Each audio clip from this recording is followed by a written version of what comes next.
What is up, sixth graders? Today we're going to look at a lot of the contributions to literature that came from the ancient Greeks, especially during the Golden Age, but throughout their history.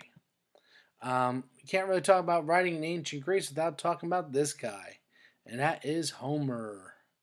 He is the epic poet of all epic poets.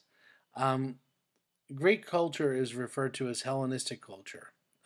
Is synonymous with it. When we talk about Alexander the Great spreading Hellenism, that means he's spreading Greek culture in Greek ways. And that term for the Greeks comes from Homer. He basically named their culture. That's pretty cool. Who was this guy? He's a bit of a figure of legend himself. And most likely his writings are a collection of a few different writers, but um, the figure of Homer is described as a blind poet. He's a storyteller, travels around Greece and the Hellenistic world. And during that time period, an orator, a storyteller, was like a big form of entertainment. You don't have movie theaters, you don't have Netflix, you don't have YouTube. So if you wanted to be entertained, you need somebody to tell you a story, and somebody who's good at it. Well, they're in pretty demand. He was the J.J. Abrams or the Steven Spielberg of his day. People were willing to pay him some good money to hear him tell a story. And Homer's stories were poems. He was a poet, but not roses are red, violets are blue poems. These were very long story poems, narrative poems. And his stories were blends of history and mythology. The two most famous ones and surviving ones we know of Homer are the Iliad and the Odyssey. And these stories relate to Homer's recounting of the Trojan War. And again, he mixes religious figures and mythology in with historical figures. So it's because historical records from the time period were a little bit scant. A lot of the records are kind of based off of this story, which was probably more fiction than fact. But the story, the Iliad, the first one, talks about how the Trojan War began. And it begins with a lady by the name of Helen, who is said to be the most beautiful woman in the world. She has all these different suitors. And in the end, Menelaus, who's this crotchety old king of Sparta, wins her hand. And all the other suitors, who were many of the other kings of Sparta, all pledged that if one of them, ever has Helen attacked by somebody else, they will all unite together to fight behind that person. Well, as luck would have it, Menelaus greets and has a delegation of Sparta, the royal families of Troy, royal family of Troy come and visit, and in comes the heir to the Trojan throne, a prince by the name of Paris, and he is the most gorgeous man to walk in the Hellenistic world. So these two beautiful people meet one another, and of course Cupid's arrow strikes him. They both fall in love, and she decides to run away with him, and he decides to have her run away with him. And they go back to Troy, and that's going to be a problem. And the Greek city states are all going to unite as one army to go and invade and attack Troy.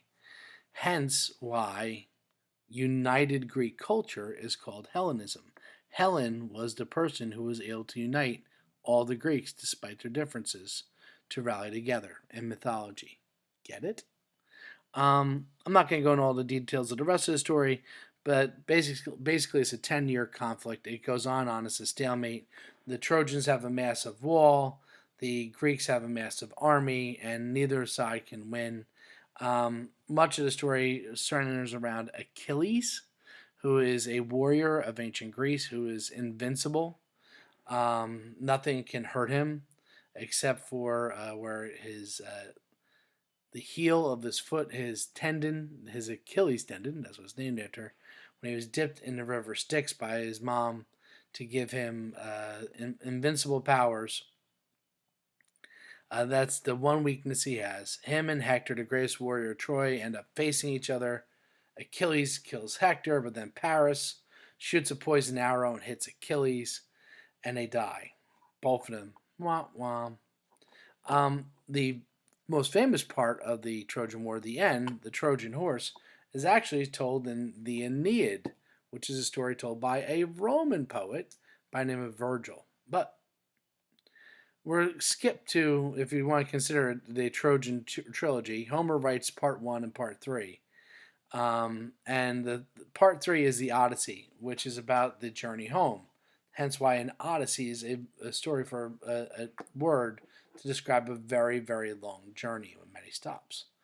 And uh, the Odyssey tells the story of the very long and difficult journey of one of the Greek heroes of the Trojan War, Odysseus.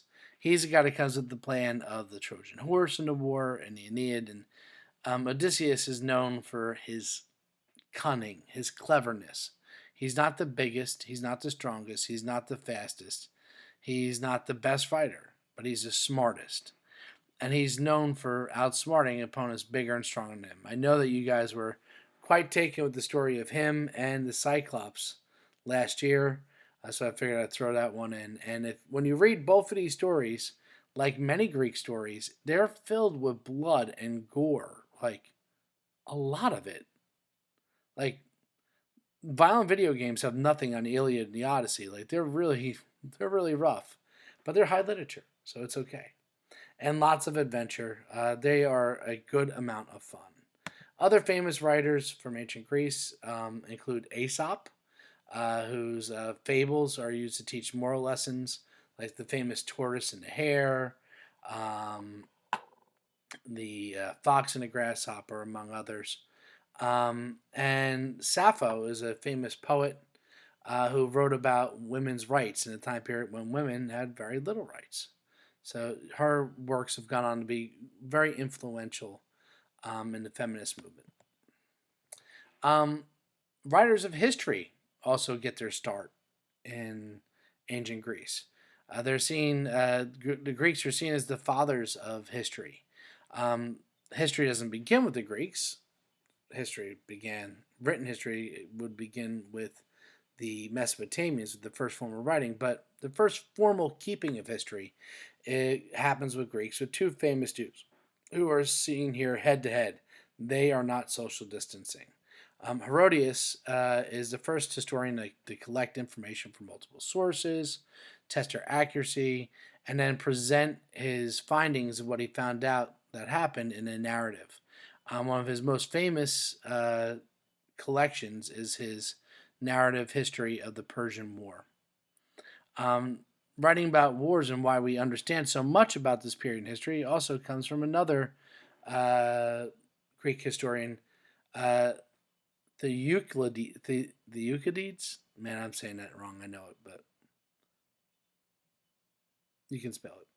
And he writes the history of the Peloponnesian War, which is really important because it details what will become the fall of Greek culture. Um, the Greeks are also known for their plays. They, in fact, invented the modern play. Um, their plays were performed in large outdoor amphitheaters, like the one seen here. And they don't have microphones, they're not indoors, so actors had to be very loud. So they usually wore masks during the performances, and the masks often had big mouths that act like a megaphone for their mouths. All characters would wear masks. They're the ones that evolved that you have multiple characters on the stage at one time. All these things are things that developed with the Greeks. Um, they had the masks on because if you're sitting way up here, you can't necessarily see the actors here. So the masks made the characters seem larger than life and got you to say, all right, there's the bad guy. That guy's funny. This guy's having something bad happen to him. The masks were a way that you could tell what was going on. They also featured a chorus, who are the narrators of the story and would often do it in song. Hence why a group of people who sing together is called a chorus. And if you ever decide to become an actor or an actress, a performer, you might be referred to as a thespian. A thespian is a word for professional actor. And that comes from Thespis, who was one of the most famous actors of ancient Greece. So you're following in his tradition. Some of the famous Greek playwrights include Sophocles and Euripides, who wrote about tragedies.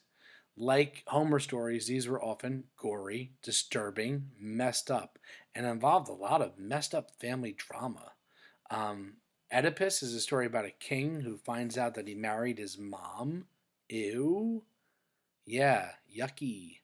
And Medea is a story about a woman who kills her kids to get revenge on her husband. Yep, she wants to make her husband feel bad, so she kills her kids. Good times. I mean, I could go into a lot more detail in those stories, but I'm keeping it brief. Um, Aristophanes is kind of the father of the modern comedy. He did a lot of satire. He made a lot of comedy that made fun of political leaders often. But he also used a lot of slapstick humor, bawdy humor. If you've ever watched the Three Stooges or some cartoons, a slapstick is literally three sticks tied together. So when it would look like somebody got hit in their rear, it'd make a loud slapping noise. Slapstick. Fun fact: the Greeks invented a whoopee cushion and used it in their comedy plays. Yep, they were fond of flatulent jokes. Fond of them. Fond of them. Um, Lastly, if we're going to talk about writing, we got to talk about the Greek alphabet, since 12% of our language comes from them. And as you can see, the word alphabet comes from the first two letters of the Greek alphabet, alpha, beta. And we still use many words that relate to the Greeks, especially in science and medicine. If you want to become a doctor someday, it would help you to learn some Greek. So, compare and contrast some of the popular stories being told in ancient Greece to the stories that are popularly being told today. What ways are our stories similar to the Greeks? Which ways are they different? Please write down your answers in the comments below. Thanks a lot.